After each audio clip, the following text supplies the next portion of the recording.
Ya, el tema que vamos a ver se llama Parábolas del reino de los cielos.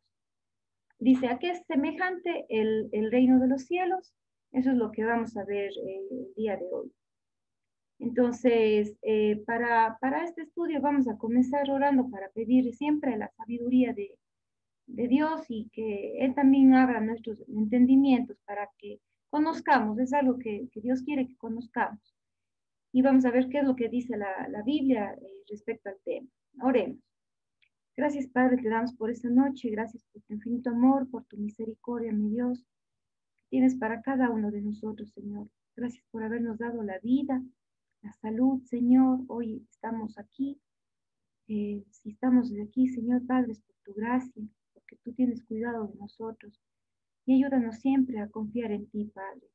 En este momento te pedimos que tu guía y dirección esté con nosotros para entender este tema que es muy importante, el reino de los cielos, Señor. Ayúdanos, Padre. Gracias te damos por todo en el nombre de nuestro Salvador Jesucristo. Amén. Bueno, entonces las parábolas del reino de los cielos. ¿A qué es semejante el reino de los cielos? Esta va a ser la lección número 1, que es la introducción. ¿Ya? Y veamos, comencemos con estos versículos. El asunto es que cuando el mismo Señor Jesucristo hizo público su ministerio, dio voces en el pueblo diciendo, arrepentíos, porque el reino de los cielos se ha acercado. No sé si alguna vez han tenido la oportunidad de escuchar esto, pero fueron las primeras, digamos, los primeros pronunciamientos que Jesús dio a su pueblo.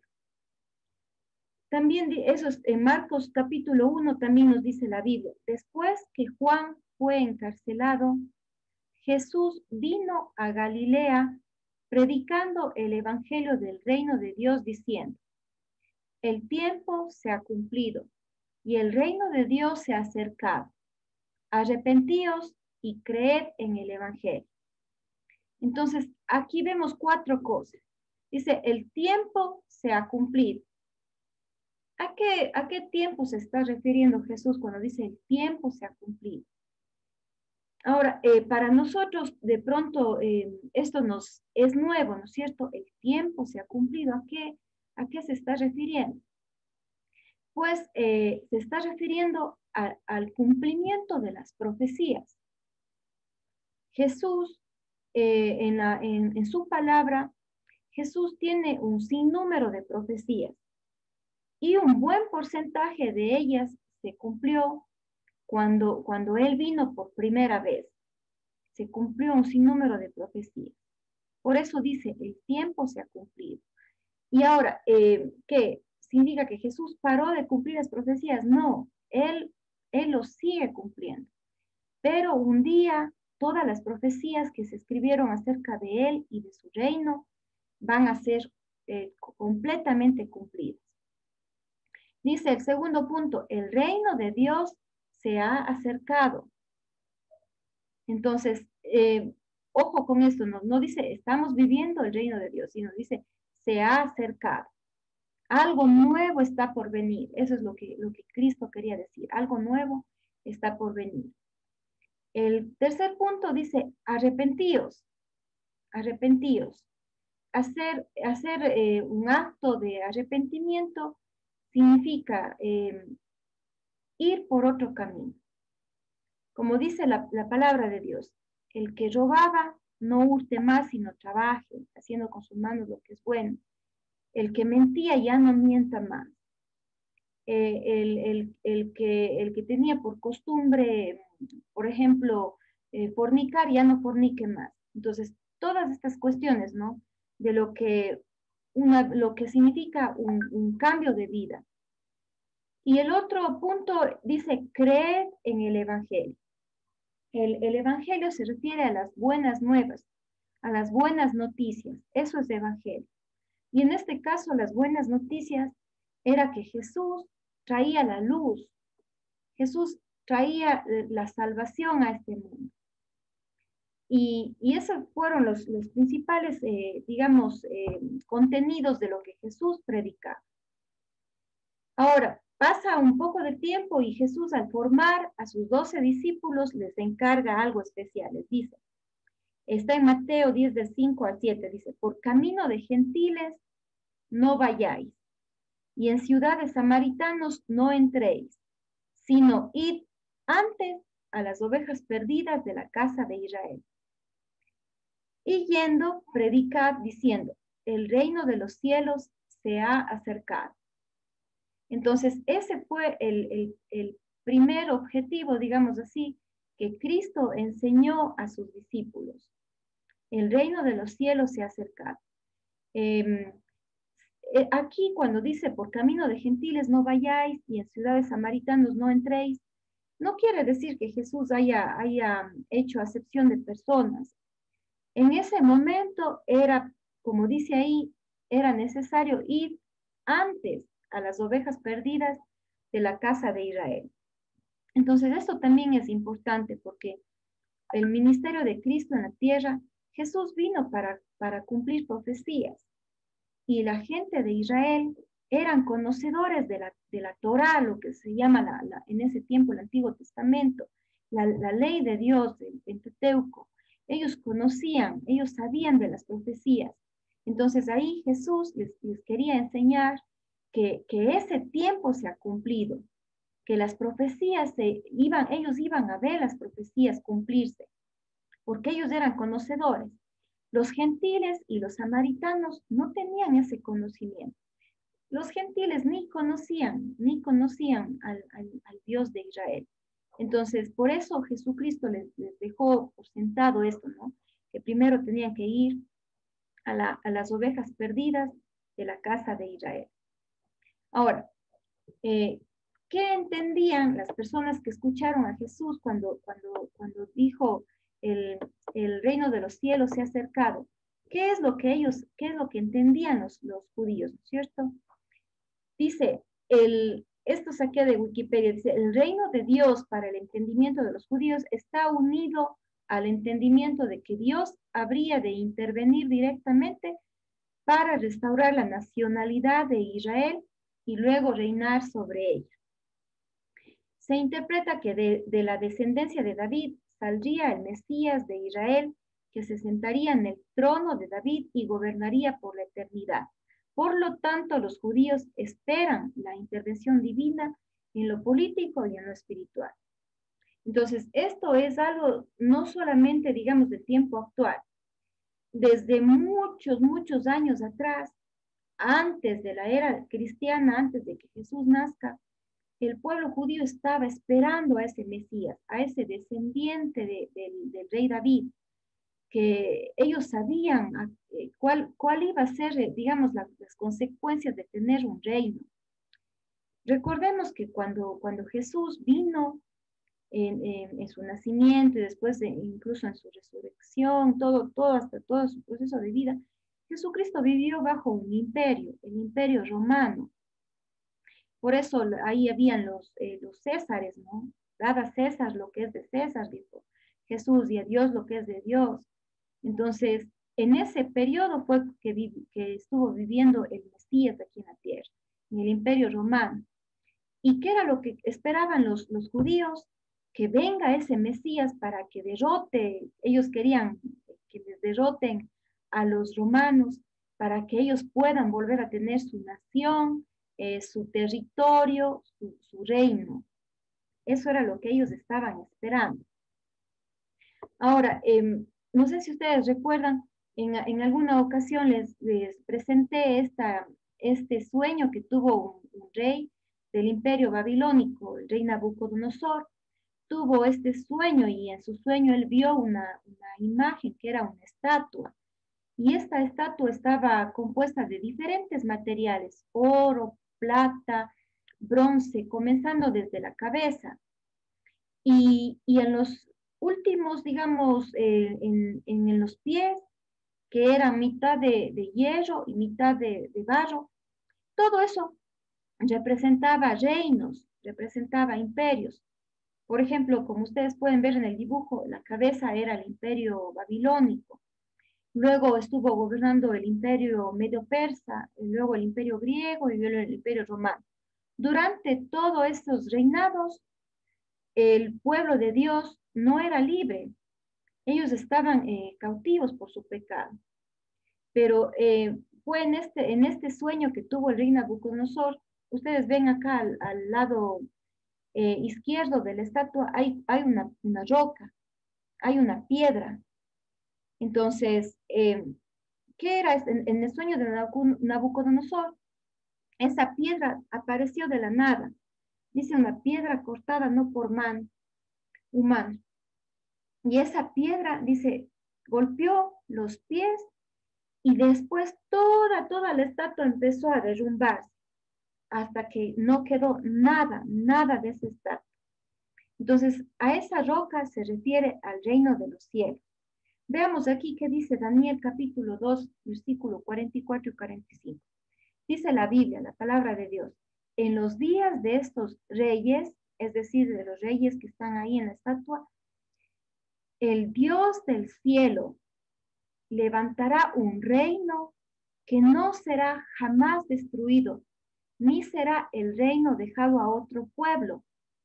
Desmenuzará y consumirá a todos estos reinos, pero él permanecerá para siempre. De la manera que viste que del monte fue cortada una piedra, no con mano, la cual desmenuzó el hierro, el bronce, el barro, la plata y el oro. El gran Dios ha mostrado al rey lo que ha de acontecer en lo porvenir, es decir, en el futuro, ¿no es cierto? Y el sueño es verdadero y fiel su interpretación. Entonces, nada más para recordar, esta piedra no cortada por mano humana, después se hizo un monte gigante, dice que llenó toda la tierra. Ese se refiere al reino de Dios, un reino grande. Ahora, eh, para entender el contexto, ¿no es cierto? Para entender qué era lo que estaba pasando en aquellos días. Estamos hablando del pueblo de Dios, el pueblo de Israel. Ellos tenían, antes de que todo esto ocurra, ellos tenían su territorio, tenían su nacionalidad, tenían un imperio, ellos tenían reyes y se gobernaban bajo este imperio. Pero ellos pecaron, se pusieron a adorar a ídolos, a gente de las naciones de las cuales Dios les había dicho que no adoren a esas imágenes y peor que hagan las prácticas que ellos hacían. Por ejemplo, ellos quemaban a sus hijitos, a sus bebitos, les quemaban, les ofrecían en fuego para sus dioses, había el dios Moloch, el dios Baal, el dios Dagón. Entonces eran dioses falsos. Y Jehová les dijo que no hagan como ellos, pero lastimosamente el pueblo no escuchó a Dios, no guardó los mandamientos de Dios. Entonces ahí fueron ellos llevados como cautivos, esclavos, a Asiria y Babilonia, que eran naciones grandes y poderosas de aquellos tiempos. Estamos hablando del imperio asirio, que más o menos fue en el año 700 antes de Cristo, y el imperio babilónico, que fue más o menos en los 400 antes de Cristo aproximadamente. Entonces, unos pocos de la tribu de Judá permanecieron en la zona, y después de algunos años, exactamente después de 70 años, algunos pocos regresaron, pero no tenían un reinado, es decir, no eran independientes.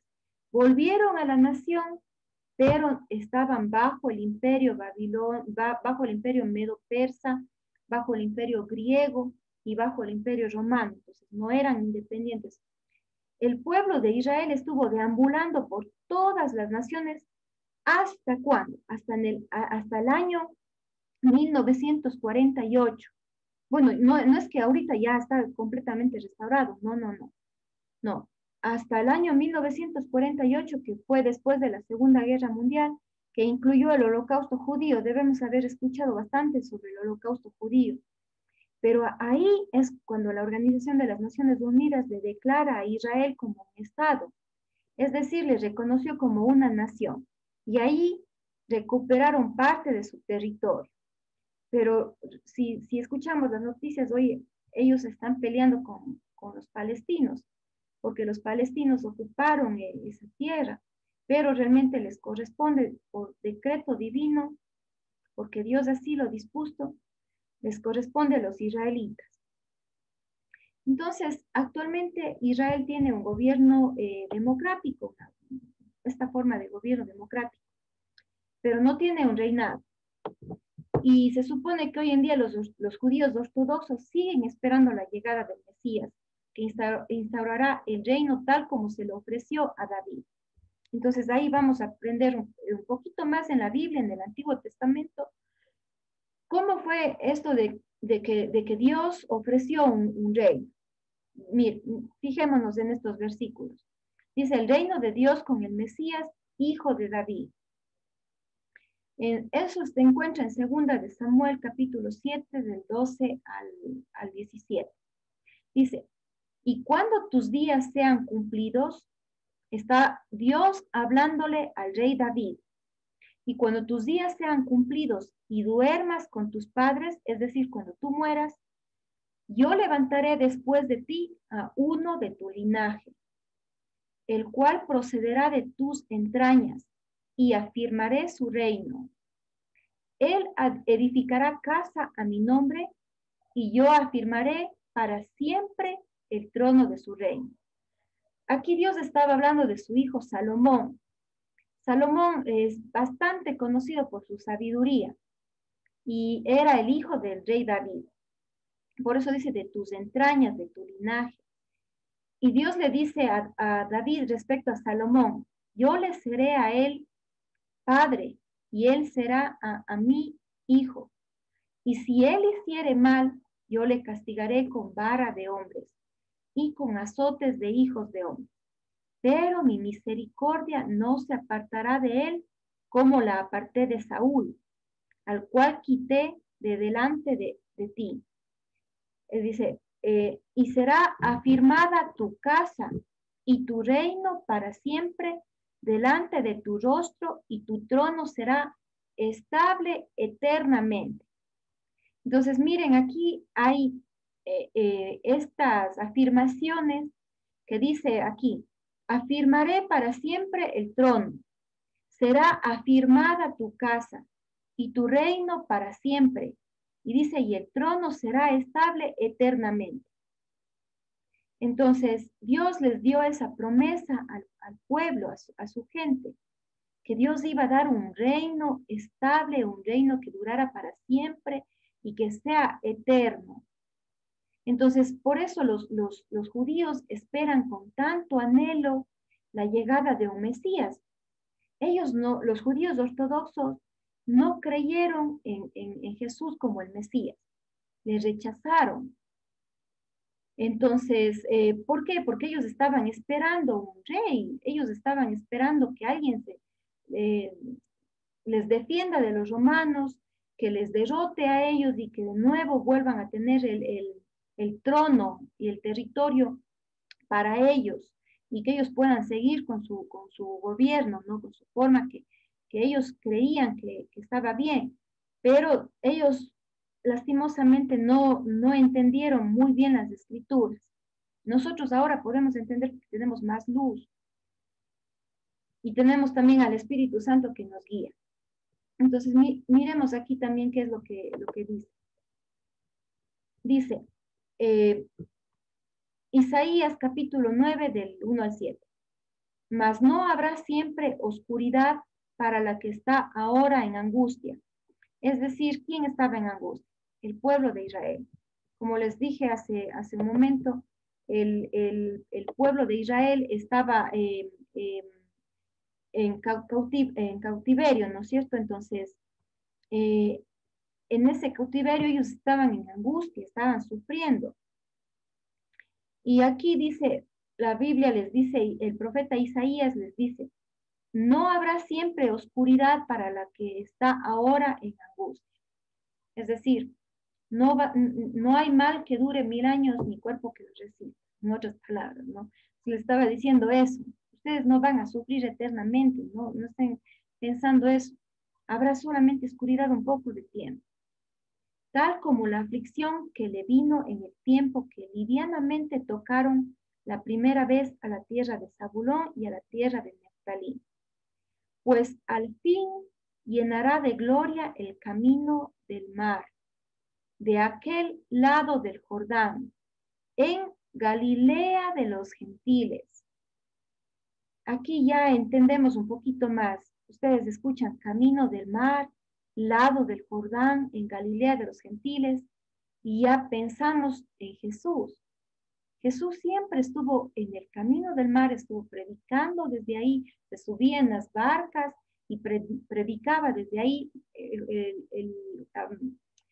Juan el Bautista le bautizó a Jesús en el río Jordán. Jesús vivió en Galilea, pasó por Capernaum, por todas las ciudades de la costa de Israel. Dice, el pueblo que andaba en tinieblas vio gran luz. Los que moraban en tierra de sombra de muerte, luz resplandeció sobre ellos. Se está refiriendo a Jesús. Y miren, ¿cómo le presenta a Jesús? Primero les dice que el pueblo vio gran luz. Ya le presentó a Jesús adulto cuando él fue y predicó a la gente, cuando él sanó enfermos, dio de comer a los hambrientos, hizo tantos milagros. Pero ahora le dice, porque un niño nos es nacido, le presenta al Mesías bebé. Un niño nos es nacido, hijo nos es dado, y el principado sobre su hombro, y se llamará su nombre admirable, consejero, Dios fuerte, Padre eterno, príncipe de paz. Entonces le presenta a Jesús en todas sus facetas, ¿no? Desde niño hasta su vida adulta. Y incluso, si dice aquí, Dios fuerte, Padre eterno, príncipe de paz, y ya habla de un imperio, le presenta no solamente desde que él nació, sino ya le está presentando como rey, está hablando incluso a tiempo futuro, a nuestro futuro. Dice, lo dilatado de su imperio y la paz no tendrán límite sobre el trono de David y sobre su reino, disponiéndolo y confirmándolo en juicio y en justicia, desde ahora y para siempre. El celo de Jehová de los ejércitos hará esto. Entonces, ¿por qué estamos revisando todos sus versículos? Porque queremos entender cómo comprendía el pueblo de Israel el momento que Jesús dijo, arrepentíos porque el reino de los cielos se ha acercado. Y eso era lo que ellos estaban esperando. Un imperio dilatado, es decir, grande, con paz, con justicia, con juicio, desde ahora y para siempre. Eso era lo que ellos estaban esperando. Entonces, a la luz de los versículos analizados, era lógico que los israelitas esperen un reino literal cuando Jesús vino a la tierra. Ahora, recordemos, un día Jesús hizo su entrada triunfal a Jerusalén montado sobre un burro. ¿Recuerdan esa parte que vimos también cuando estábamos analizando la fiesta de la Pascua? La gente gritaba, Hosana al hijo de David. Y la gente ponía ahí las ramas y tendían sus mantos para que pase Jesús por ahí, por el camino. No entendieron ellos que Jesús primero tendría que morir por los pecados, porque esperaban ellos a un Mesías rey, no esperaban al Mesías sufriente, a pesar de que la Biblia nos había mencionado, ¿no? Que él como un cordero iba hacia el matadero. Eso dice la Biblia. No consideraron los judíos todas las escrituras, porque era necesario que el rey Jesús primero redimiera a su pueblo con su sangre preciosa. Incluso Jesús les dice, Pablo en el libro de Hebreos les empieza a explicar a los israelitas y les dice, les hace esta alegoría y les decía que Cristo es el cordero que tenía que ser inmolado y que Cristo era mucho más que esos corderos, esas ovejitas que se ofrecían cada año en el altar, porque Cristo iba a pagar por los pecados de una vez para siempre. Entonces, eso fue lo que ellos no miraron. Ellos solamente estaban, como decir, esperando lo mejor del reino, lo mejor del Mesías, que era el reinado. Ahora, dice la Biblia que en alguna ocasión los discípulos pensaron en tomarle a Jesús y hacerle rey, lo cual implicaba irse en contra de los romanos, que eran los que imperaban en esa época. Miren lo que dice este versículo.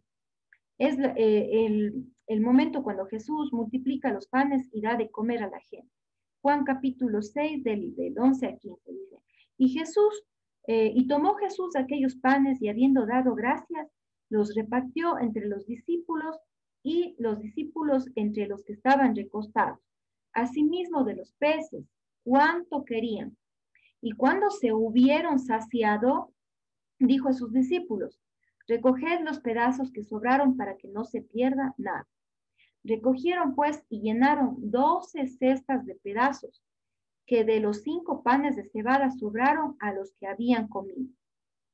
Aquellos hombres entonces, viendo la señal que Jesús había hecho, dijeron, este verdaderamente es el profeta que había de venir al mundo.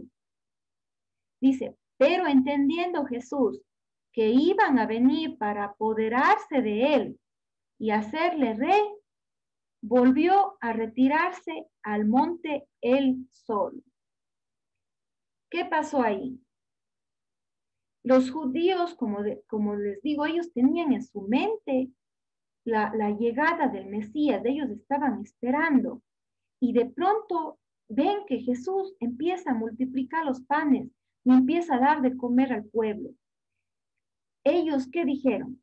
Este es nuestro Mesías, porque estamos viendo la señal que Jesús había hecho. Estamos viendo cómo los ciegos están recibiendo la vista, estamos viendo cómo los sordos están escuchando, cómo los cojos caminan. Estamos viendo a Jesús alimentar a la gente. Llegó nuestra hora. Ahora sí, tomemos a Jesús y hagámosle nuestro rey. Nosotros queremos este rey. Claro, porque sus corazones estaban saciados. Entonces, ahí Jesús, ¿qué hizo? Está bien, me van a coronar, me van a poner en mi trono y me voy a sentar. No, Jesús sabía que todavía no era hora, pero ojo, todavía no era hora en ese tiempo. Han pasado más de 2000 años, pero la hora se acerca cuando Jesús va a sentarse en el trono y va a reinar con justicia, con paz, va a ser juicio perfecto.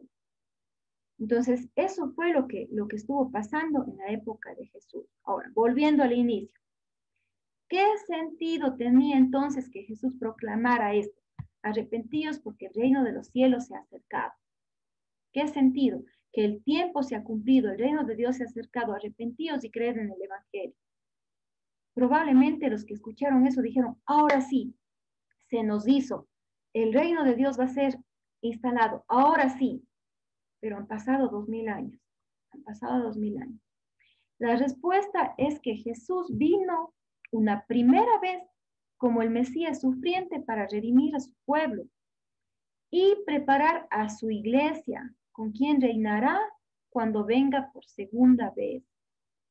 Es decir, el tiempo actual, desde la primera venida del Mesías Jesús hasta su segunda venida, Él está preparando a su iglesia como una esposa santa y sin mancha para que reine con Él por toda la eternidad. Miren, si nosotros hemos creído en Jesús, si le hemos recibido en nuestro corazón, si confesamos que Jesús es nuestro Señor, creemos en el corazón que Dios le levantó de los muertos, nosotros somos salvos. Nosotros somos salvos y el momento de ser salvos, somos constituidos hijos de Dios. Empezamos a participar de toda la gloria de Dios. Formamos parte de su iglesia, del pueblo de Dios. Y algún día, por la gracia de Dios, vamos a estar con Cristo reinando con Él. Miren qué dice el libro de Apocalipsis. El libro de Apocalipsis, o también le llaman Revelaciones, ahí está hablando de la época futura. Estamos incluso ya en Apocalipsis capítulo 20, donde habla de qué va a pasar después, mucho después. Y vi tronos, dice la Biblia, y se sentaron sobre ellos los que recibieron facultad de juzgar. Y vi las almas de los decapitados por causa del testimonio de Jesús y por la palabra de Dios, los que no habían adorado a la bestia ni a su imagen, y que no recibieron la marca en sus frentes ni en sus manos, y vivieron y reinaron con Cristo 1000 años. Esta es la primera parte del reinado de Cristo, porque Cristo no es que solamente va a reinar 1000 años. Cristo va a reinar en la tierra durante 1000 años. Y eso es lo que nosotros estamos esperando. Nosotros estamos esperando un suceso muy importante que se llama el arrebatamiento. La Biblia habla de este suceso, dice que los muertos en Cristo van a resucitar y los que estemos vivos, los que quedemos hasta ese entonces, seremos arrebatados, tomados, nuestros cuerpos serán transformados y estaremos para siempre con el Señor. 1000 años no es eternidad, 1000 años son eso, tiene un inicio y tiene fin. Pero el reinado que Cristo, que Dios le ofreció al pueblo de Israel, era un reinado por la eternidad. Y nosotros estaremos ahí también con Cristo. Lo que estoy queriendo mostrar en este momento es el hecho de que se va a cumplir, tarde o temprano se va a cumplir. Y de acuerdo a lo que estamos mirando, cómo el mundo está ahora con tanto caos, de acuerdo a muchos, digamos, investigadores, siempre después de un caos viene algo. Entonces, durante la historia siempre ha pasado eso, entonces no lo ven porque no lo va a pasar ahora. Entonces, ¿qué será lo que está por venir? No lo sabemos. Nosotros, por lo pronto, espero que todas aquí estemos esperando en Cristo, confiando en su palabra y esperando ese reino, ¿no? de justicia y de paz. ¿Qué características tiene el reino de los cielos? Vamos a leer esto. ¿Qué características tiene el reino de los cielos? ¿Cómo va a ser el reino de los cielos? Dice Isaías capítulo 11 del 1 al 9. Saldrá una vara del tronco de Isaí. Por si acaso, Isaí es el papá de David, del rey David. Dice, saldrá una vara del tronco de Isaí, como decir, del árbol genealógico, ¿no? Y un vástago retoñará de sus raíces, y reposará sobre él el espíritu de Jehová. Espíritu de sabiduría y de inteligencia, espíritu de consejo y de poder, espíritu de conocimiento y de temor de Jehová. Está hablando del Señor Jesucristo. Y le hará entender diligentemente en el temor de Jehová. No juzgará según la vista de sus ojos, ni arguirá por lo que oigan sus oídos, sino que juzgará con justicia a los pobres y arguirá con equidad por los mansos de la tierra. Y herirá la tierra con la vara de su boca y con el espíritu de sus labios matará al impío. Y será la justicia cinto de sus lomos. Característica, justo. Una primera característica, justo. Y la fidelidad, ceñidor de su cintura, fiel. Y miren, morará el lobo, con el cordero. Y el leopardo con el cabrito se acostará. Ahora, ojo, ¿no? El lobo con el cordero no se llevan. El lobo le atrapa al cordero y le come. Pero aquí dice morarán, o sea, habitarán juntos. El lobo con el cordero. El leopardo con el cabrito se acostará. El becerro y el león y la bestia doméstica andarán juntos. Y un niño los pastoreará. Es decir, se va a acabar el peligro. Ya no vamos a tener miedo a las bestias. La vaca y la osa pasarán, sus crías se echarán juntas y el león como el buey comerá paja. Es decir, ya no va a comer carne, va a comer paja, hierba. Y el niño de pecho jugará sobre la cueva del áspid, una especie de serpiente. Y él recién destetado, tal vez un niño de 2 años, extenderá su mano sobre la caverna de la víbora. No harán mal ni dañarán en todo mi santo monte, porque la tierra será llena del conocimiento de Jehová, como las aguas cubren la mar. Entonces aquí hay este dibujito que, bueno, es de los testigos de Jehová, pero ellos tienen bastante énfasis en eso, en cómo vivir en el paraíso, dicen ellos. Entonces, solamente el dibujo le tomé para esta ilustración, ¿no? Cómo están ahí, ven los humanos con el león y están jugando con la serpiente, un niño, y se ve algo muy bonito, ¿no? Muy deseable. Será como vivir en la tierra que fue originalmente cuando Adán y Eva fueron creados.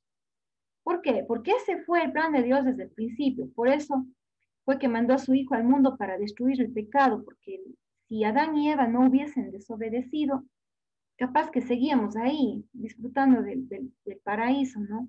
Pero como ellos desobedecieron a Dios, entró el pecado en el mundo. Pero Cristo vino justamente al mundo para destruir el pecado, redimiendo al hombre por medio de su sangre. La sangre era el único precio que valía la humanidad para Dios. Entonces, a eso se refiere, digamos, la instalación del reino de Dios aquí en la tierra.